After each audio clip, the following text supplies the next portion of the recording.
E aí, pessoal, tudo bem? Eu sou a Bruna Nóbrega e hoje eu tô aqui pra comentar tudo sobre a parte 2 da terceira temporada de Bridgerton. Os 4 episódios finais da terceira temporada de Bridgerton chegaram à Netflix nesta quinta-feira, 13 de junho, e eu estou aqui para comentar tudo o que eu achei com spoilers. Então, se você já assistiu e quer debater, pode continuar nesse vídeo ou continue assistindo por sua conta e risco. Mas se você gostar do que eu falar por aqui, não esquece de deixar o seu like para o YouTube entender que é um conteúdo legal e mandar para mais pessoas. E também se inscrever no meu canal, porque vou falar mais de Bridgerton por aqui, já falo bastante, acabou de sair um vídeo de curiosidades incrível que você pode também dar uma olhadinha e você vai encontrar outras coisas que você gosta também.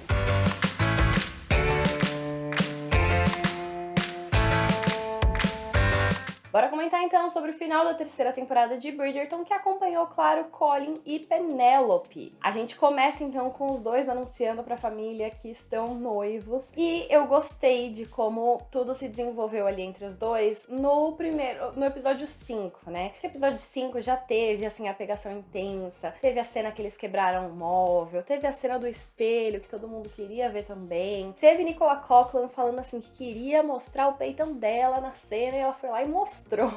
Eu achei maravilhoso. Realmente foi assim, o presente pros fãs de Penélope Corrin. E no episódio 5 foi o presente pras fãs de Penélope Corrin, porque assim, depois no 6, no 7, no 8 foi difícil ver os dois. Senti uma falta, eu confesso. Eu achei que os episódios seguintes, eles focaram muito no enredo da Lady Whistledown. E isso mexeu muito no casal e a gente acabou vendo menos deles do que eu gostaria. Porque, claro, o Colin pede a Penélope em casamento ali, ele não sabe que ela é a Lady Whistledown. E isso é um grande segredo entre eles, porque o Colin já manifestou em diversos momentos na temporada que ele não gosta da Lady Whistledown, que ele tá incomodado por todas as vezes que ela escreveu sobre ele, sobre a família, que ele queria muito expor a identidade dela e que ele não sabe o que ele faria quando ele descobrisse quem era. Então, assim, é uma coisa que mexe muito com ele e isso abala muito o relacionamento dos dois. Só que aí abalou de uma forma que eu achei que não foi tão bem resolvida. Eu achei que precisava o Colin e a Penélope terem tido uma conversa muito profunda sobre o assunto, terem conversado de verdade. E o que aconteceu foi que eles tiveram mini conversas separadas que eu sinto que não resolveram o problema. Tipo, eles têm aquela conversa antes do casamento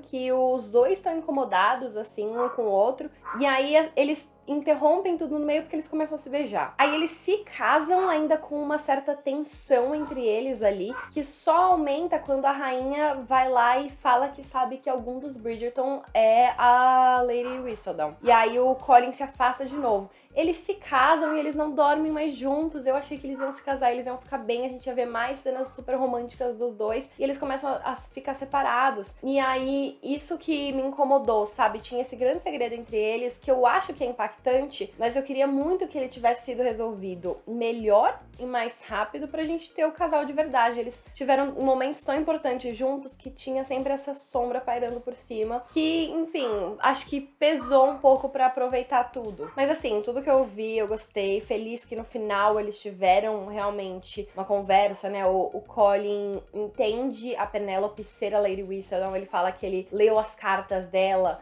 e entendeu que ela sempre foi a escritora. Não tem como separar a Lady Whistledown da Penélope, é uma coisa só. E aí, quando ele aceita ela, as coisas finalmente funcionam. E aí tem mais uma cena deles ali juntinhos. E no final, a gente ainda tem filho, né? Já vai direto pro filho. Foi uma coisa que aconteceu na primeira temporada da Daphne e do Simon, já deu uma avançada no tempo pra Daphne ter o bebê. E aqui eles avançaram no tempo de novo e a Penélope já vai ser mãe na próxima temporada. Isso vai me deixar... Nossa, eu achei que isso foi um choque, assim. Porque eu achei que a gente ia ter mais Penélope e Heloise, porque nesses últimos 4 episódios a gente finalmente tem a reconciliação de Penélope e Heloise, graças a Deus. O melhor relacionamento dessa série, as duas eu amo, e elas estavam bem separadas na parte 1, a Heloise ficou muito amiga da Cressida, e aí descobrir sobre a Penélope casando com o Colin mexe muito com a Heloise, né? Uma coisa que eu achei interessante, que levantaram nas redes sociais, eu acho que é um ponto muito válido, que a Heloise fala, como assim você tem sentimentos pelo meu irmão? E assim, a Heloise tinha que saber isso, sabe? Se o Lord Deblin percebeu em 2 segundos, se qualquer pessoa que fica perto da Penélope e repara, percebeu tão rápido, aí eu acho que a Heloise tinha que saber que a Penélope tinha sentimentos por ele. Mas eu acho que tudo bem, porque ela realmente estava afastada nesse meio tempo, né? A única coisa que eu achei que foi muito bruta, muito rápida, é que a Heloise estava muito próxima da Cressida. As duas estavam tendo momentos de conexão aí. A Heloise soube mais sobre os motivos pelos quais a Cressida age como ela age, né? De, enfim, ser sempre muito maldosa, mas é porque ela tem essa figura paterna por trás que faz muita pressão sobre ela. E aí, no momento que o casamento vai acontecer e a Heloise volta a se interessar pela Penélope e pelo Colin, ela esquece completamente da Cressida, né? A gente tem o episódio 5 inteiro da Cressida tentando falar com a Heloise, tentando bolar um plano pra ela não ter que casar com um velho que vai, enfim, acabar com a vida dela. E a Heloise não presta atenção. Então eu nem achei ruim quando a Cressida virou e falou: então eu vou falar que eu sou a Lady Whistledown. Achei um plot interessante ali dela tentar se afirmar. Eu achei interessante porque a gente tem isso no livro, da Cressida falar que ela é a Lady Whistledown, só que ela quer ali só os créditos e o dinheiro. E dessa vez a gente entende melhor a decisão dela, né? Ela quer o dinheiro, mas é porque ela quer a independência dela, ela não quer mais ser dependente do pai ali. Então, entender o contexto, eu acho que ajuda mais. E eu confesso que estava com dó de Cressida no final, sim. Com tudo que aconteceu, né? Ela é levada embora com a tia, ela não tem muita escolha, ela vai sofrer as consequências. Não sei se a gente vai ver mais da personagem, tô achando que não. Mas eu fiquei meio assim porque ela teve um final ruim, né? Teoricamente é o que ela merece depois de tudo que ela fez, a Penélope, a Daphne e todo mundo passado desde a primeira temporada. Só que ao mesmo tempo, entendendo os motivos, eu não queria que ela ficasse assim. Eu realmente queria que ela casasse com o Lord Deblin. Não sei porque o Lord Deblin sumiu, o cara sumiu. Ele foi pras viagens dele e acabou. Eu achei que tinha um potencial ali dela casar com o Lord Deblin quando eu assisti a parte 1.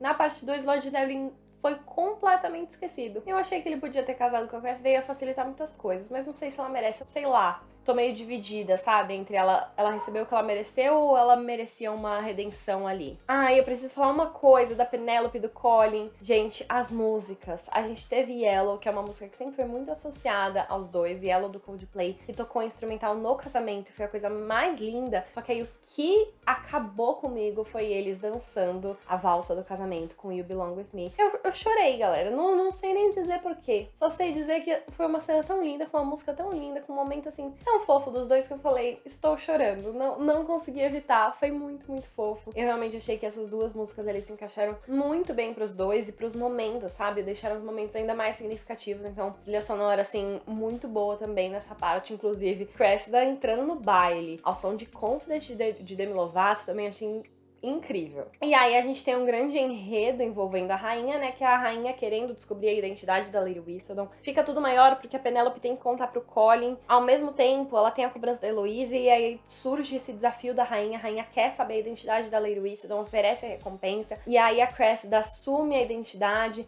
Só que a Penélope vê que ela não quer que outra pessoa assuma a identidade, é o trabalho dela, é uma coisa que ela conquistou por conta própria, sabe? Então, a gente tem um grande embate aí entre rainha e Lady Whistledown, que eu gosto, eu acho que é interessante ter a rainha na história incentivando aí as fofocas. E é interessante também como a Lady Danbury meio que vai contornando a situação. Eu gosto muito que ela percebe que a Penélope é a Lady Whistledown, porque a Lady Danbury é muito essencial pra Penélope nos livros, assim. Ela também percebe que a Penélope é importante, ela é uma das primeiras pessoas a reparar na Penélope antes da Penélope ser reparada por qualquer pessoa. Ela vê a inteligência, a sagacidade da Penélope. Tanto é que nos livros, a primeira filha da Penélope se chama Agatha em homenagem a Lady Danbury. Então, assim, foi muito legal ter esse momentinho, mesmo que fosse pequeno, assim, da Lady Danbury falando pra Penélope que sabia e tentando contornar a rainha ali pra rainha perceber que ela gosta do desafio com a Lady Whistledown. Se ela só desmascarar a Lady Whistledown e falar pra ela parar de publicar, não vai ter tanta graça. E aí a gente chega num desfecho que eu gostei de como tudo aconteceu com a Lady Whistledown, porque a gente tem a Penélope se explicando e mostrando que não adiantaria condenar ela se toda a sociedade lia o jornal, e se colocando ali de certa forma humilde pra rainha, a rainha consegue ainda ter então o desafio ali com ela, mas sentir que teve uma vitória pra equilibrar as coisas. E a melhor parte de tudo pra mim foi que aí não vamos ver o fim do Lady Whistledown, né? A Penélope então se propõe a continuar com o jornal ali, mas continuar com o jornal pra não só fofocar sobre a alta sociedade, mas pra fofocar coisas que devem ser mencionadas. Então, uma esposa que tá sofrendo nas mãos do marido, uma criada que foi demitida por ter pedido um dia de folga, que ela fala ali. Pequenos detalhes que ela coloca na história ali, que ela vai expor as situações injustas. Então, eu gostei de como o jornal continua, como a coluna dela vai continuar, e não mais assinada como Lady Whistledown, mas como Penelope Bridgerton, maravilhoso. Eu gostei muito desse desenvolvimento, porque a gente vai continuar, então, tendo Lady Whistledown na próxima temporada, provavelmente. Eu acho que a gente vai ver mais de Penelope Collin nos próximos anos, justamente porque agora quem vai guiar a história é ela. E aí eu fico até curiosa. Eu acho, então, que a gente não vai ver mais a voz da Julie Andrews, que agora quem vai narrar tudo é a voz da Nicola Coughlan. Não tenho certeza, mas eu acho que é o que faz sentido, porque a gente tem, né, no final da série, quem começa narrando é a Julie Andrews, né, que faz a voz da Lady Whistledown, e aí troca e começa a narrar a Nicola Coughlan. E eu acho que é assim, porque agora todo mundo sabe a identidade dela. Ainda um pouquinho falando sobre Colin e Penelope, eu gostei muito do desenvolvimento da Penelope com a mãe dela. A mãe dela finalmente conhecendo a filha, percebendo a quantidade de anos que ela negligenciou a Penélope e talvez ela devesse ter prestado atenção, como ela priorizou outras filhas no lugar da Penélope e esqueceu a menina, quando ela entendeu que a Penélope ela era Lady Whistledown e meio que se orgulhou da filha, cada uma batalha com o que tem. E aí a Portia fala um pouquinho sobre como ela mesma teve que lidar com as coisas, né? Que ela sempre aprendeu que o homem que ia proteger a casa, o marido que ia proteger, ela foi lá e conseguiu um marido, o marido não era bom, ele acabou com o dinheiro dela, morreu e deixou ela pra proteger a casa e ela não tinha mais pra onde ir. Então elas se entendem, né? E eu gosto muito como a Penélope depois vira pra ela e fala: eu me identifico, eu acho que a gente é mais parecido do que eu gostaria de admitir. E eu achei isso fofo, assim, eu achei que teve um desenvolvimento muito bom entre as duas pra elas se entenderem. As duas dando mais oportunidades pra outra e sendo mais compreensivas. Foi um relacionamento que eu gostei de acompanhar, mas senti falta das irmãs um pouco quanto isso, assim. Elas acabaram sendo deixadas de lado nesse desenvolvimento da Penélope com a Portia. A Philip e a Prudence apareciam só de longe, meio que incomodadas com o que estava acontecendo, e só ganham o momento delas de brilhar realmente no último episódio, que é quando elas organizam o baile e a Penélope dá escondido dinheiro pra fazer um baita baile e elas ficam muito felizes. E elas finalmente aprendem a fazer um elogio sincero, falar coisas verdadeiras e não só ficar nas alfinetadas, nas ofensas. Então eu gosto que elas têm uma evolução no final, mas assim, na parte 1, as duas irmãs, elas foram muito engraçadas pra mim. Eu acho que elas foram um alívio cômico muito bom, que dava uma quebrada na história e eu senti um pouco de falta delas na parte 2. Vamos focar nos Bridgerton agora, né? Eu já falei de Eloise, do desenvolvimento da relação dela com a Penélope. Eu gostei que as duas voltaram a se falar e que a gente entendeu o processo da Eloise, né? Quando ela teve a oportunidade de falar pro Colin a identidade, ela não falou. E ela começa a reler várias colunas e ela entende, né, como isso era importante pra Penélope. Ela vê como a Penélope sempre foi muito inteligente na hora de escrever, sempre teve trocadilhos e frases muito boas ali, então ela vai se compadecendo melhor, entende um pouco a amiga e as duas voltam a ter uma relação muito fofa. Eu adorei quando elas estavam lá esperando o Colin voltar da ameaça da Cressida e as duas estão no sofá. Me lembrou muito a cena da primeira temporada, das duas deitadas no sofá, assim, ficando juntas. Enfim, eu achei muito fofo, só que agora eu acho que separou de vez, né, porque a gente vai ver, então a Eloise decide ir pra Escócia junto com a Francesca e vai, enfim, tirar umas férias. Ela quer conhecer o mundo, porque ela quer mudar o mundo, então ela vai seguir o caminho dela. E a Penélope agora não só está casada, como teve filho. Então isso vai dar uma pequena separada nas duas, eu imagino. Mas a gente vai ver menos da Eloise na próxima temporada, provavelmente, porque a gente vai ver o Benedict. Fica confirmado, então, que a próxima temporada é a do Benedict. Ele tem um desenvolvimento nessa temporada que eu não tava entendendo, né? Porque ele se envolve com a Lady Tilley. Nessa parte 2, a Lady Tilley envolve um outro homem, o Paul, na relação deles, porque ela tem relações casuais com um diferente homem.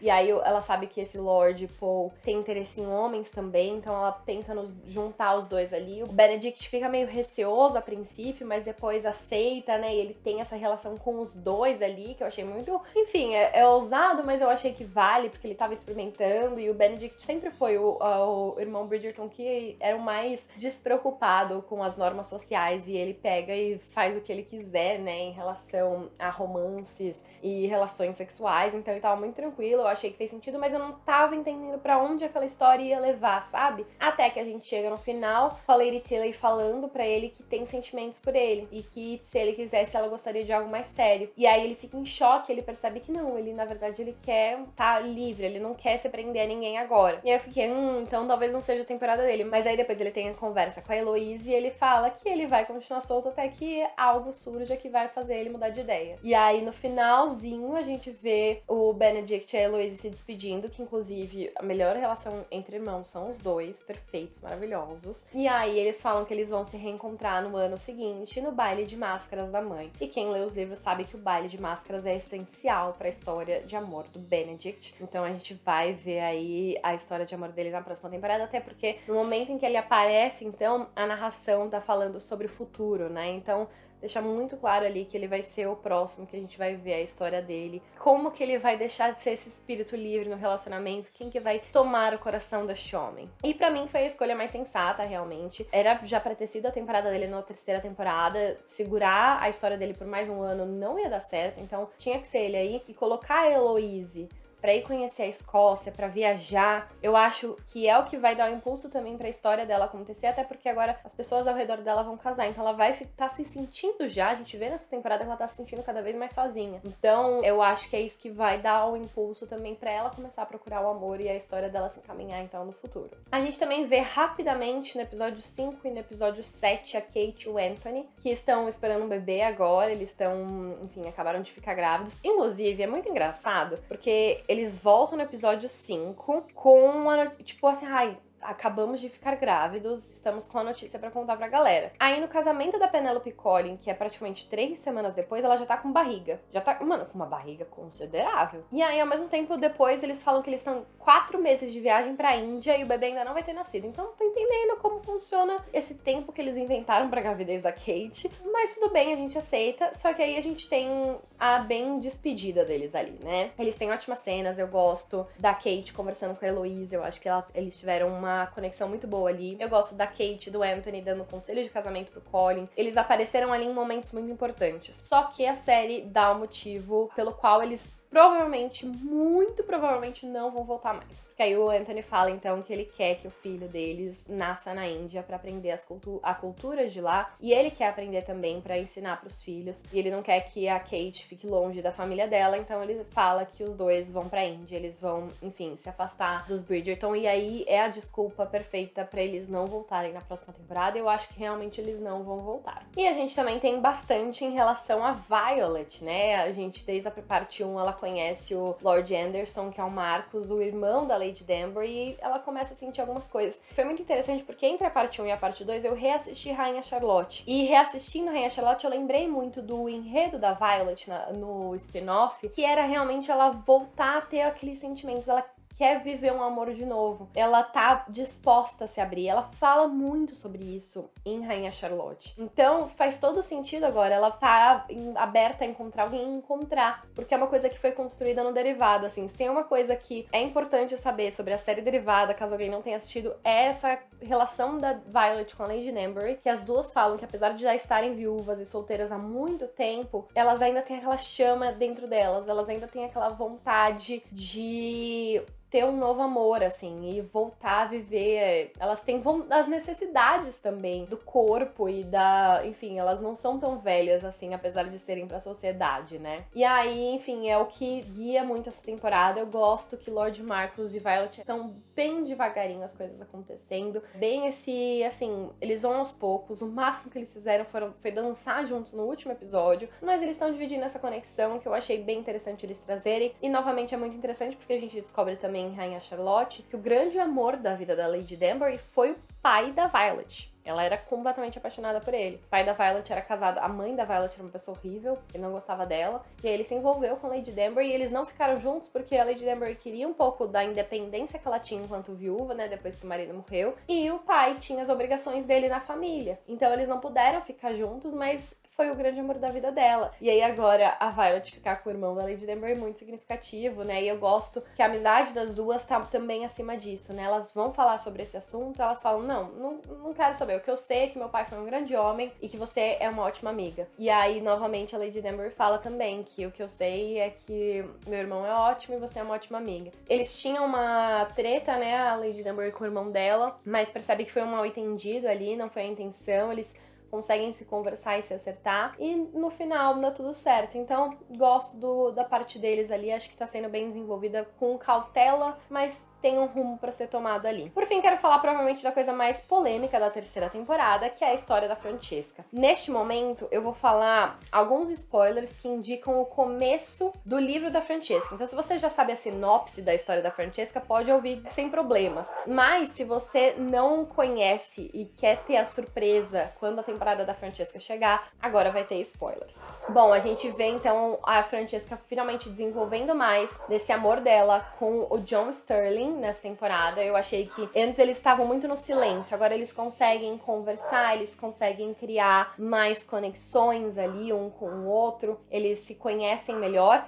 A gente tem o empecilho inicial da Violet, porque ela olha pra filha e ela vê que a filha não tá sentindo aquele amor arrebatador que ela esperava que a filha sentisse, mas a Francesca tá sentindo um outro tipo de amor ali, é mais calmo, mais sereno, é uma coisa que ela busca, ela quer muito essa paz, que é uma coisa que ela tá falando desde o começo, né, que a casa dela sempre é muito cheia, com muitos irmãos, e ela busca esses momentos de paz, e ela achou isso no John. E aí é fofo, eles fazem um casamento ali bem pequenininho dentro de casa, tem um relacionamento que não é tão grande justamente por conta disso. O livro da Francesca é com outro par. O que acontece é que ela vai ficar casada com John Sterling por 2 anos, só que o John morre e ela se torna viúva. E aí no livro, ela acaba se apaixonando, se tornando muito próxima do primo dele, que é o Michael Sterling. E o grande amor da vida dela é o Michael no livro. E aí, na parte 1, quando a gente conhece o John, eu cheguei a entrevistar ele pro Omelete. E eu até perguntei, né, se ele já sabia sobre o final do John no futuro, quando ele entrou. E ele falou que sabia, mas que a intenção da série era fazer a gente se apaixonar pelo John, assim como a Francesca, pra quando ele morresse, a gente ficar devastado também, sofresse com essa morte. E aí vem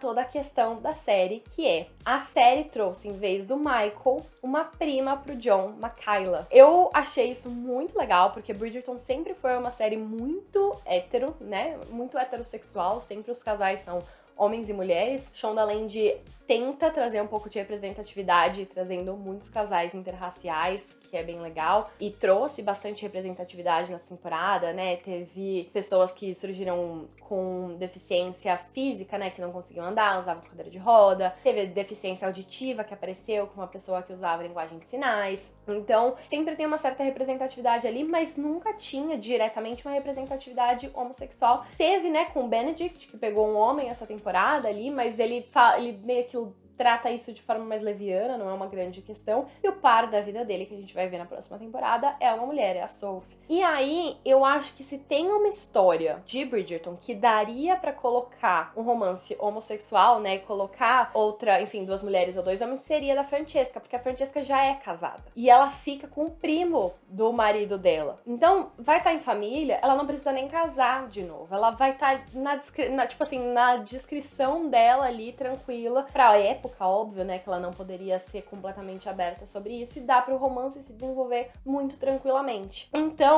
isso, eu acho que tem muito potencial pra essa história. Achei a atriz que faz a Makayla maravilhosa. Só no momento que elas têm de interação ali, eu já senti as faíscas que podem surgir desse relacionamento. E acho que dá pra desenvolver usando as mesmas histórias, as mesmas características do Michael dos livros, mas pra Makayla. Não acho que vai ter um grande problema em relação a isso. O meu problema é que eu fui muito convencida a acreditar que eu ia amar a Francesca e o John. Tipo, nessa temporada eles têm um desenvolvimento bonitinho, a Francesca gosta dele de verdade. E aí, só que assim que ela vê a Makayla, ela já fica toda bublé das ideias, já tá completamente distraída ali, e ela meio que esquece o John. Então, se ela já esqueceu dele, quando ele morrer, a gente não vai ligar. E esse eu fico pensando, então, porque até tem outro momento, quando a Francesca beija o John no casamento deles, ela faz uma cara estranha, ela faz uma cara tipo, não era isso que eu tava esperando. O que faz todo sentido se realmente a série vai seguir na questão da Francesca ser lésbica. Só que